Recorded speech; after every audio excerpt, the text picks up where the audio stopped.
जो हमारे गांव के मुखिया थे वो लगातार 2 बार रहे।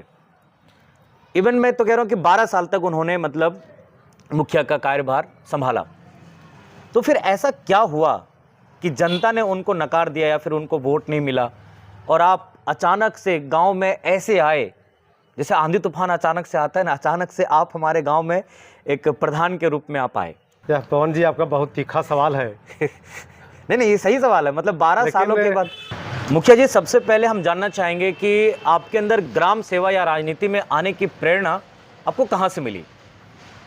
ऐसा तो नहीं है ना कि मतलब कि चुपके से 10,000 पहुंचा दिया अबू आवास के लिए, ऐसा है क्या?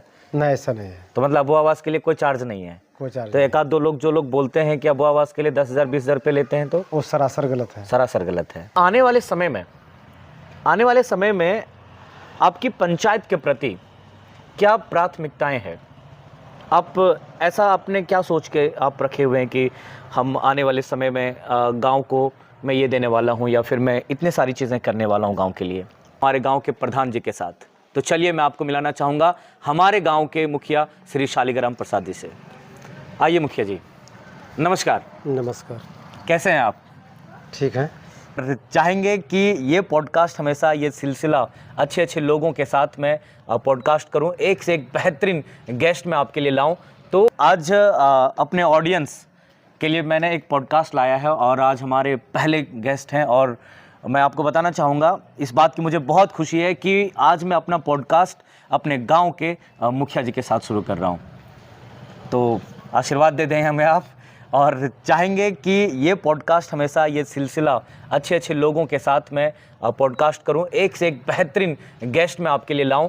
तो मुझे लगा कि गांव में सबसे बेहतरीन जो आपके लिए मैं ला सकता हूं, आपके लिए मैं बुला सकता हूं, तो मुझे लगा कि मैं अपने गांव के मुखिया जी को आपसे मिलाऊं और इनकी कहानी, इनकी हिस्ट्री और इनका प्रेजेंट, वो इनका स्ट्रगल, वो सारी चीज़ें आपको बताएं ताकि आपको बहुत कुछ सीखने को मिले आज के इस पॉडकास्ट से। चलिए, तो सवालों का सिलसिला अभी रुकेगा नहीं। मेरे पास बहुत सारे सवाल हैं और गांव के विकास को लेकर और गांव की मनोदशा को लेकर ढेर सारे सवाल मैं आपसे पूछने वाला हूं।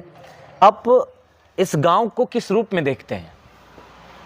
आपकी नज़र में एक अच्छे मुखिया की जिम्मेवारी क्या है?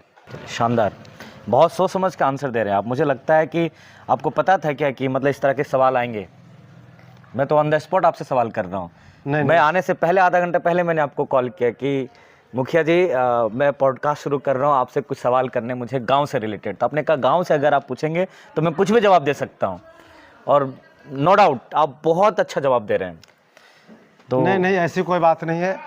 जो बात सामने आती है, हमने इसकी कोई तैयारी नहीं की है।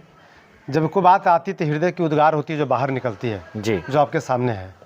जी बिल्कुल। मैं भी आपसे बस गांव के बारे में सवाल कर रहा हूँ। बस आप गांव में रहते हैं, आप गांव को क्या कह सकते हैं, लीड कर रहे हैं, आप प्रधान हैं, मुखिया हैं। तो मैं गांव से बाहर एक भी सवाल नहीं करना चाहता आपसे। मैं चाहता हूँ कि बस हमारा गांव, हमारा पंचायत आगे बढ़े, हमारा पंचायत प्रगति करे, उन्नति करे, प्रोग्रेस करे। बस मैं भी यही कामना करता रहता। ये भी एक बहुत बड़ा सवाल है कि आपसे पहले जो हमारे गाँव के मुखिया थे वो लगातार 2 बार रहे।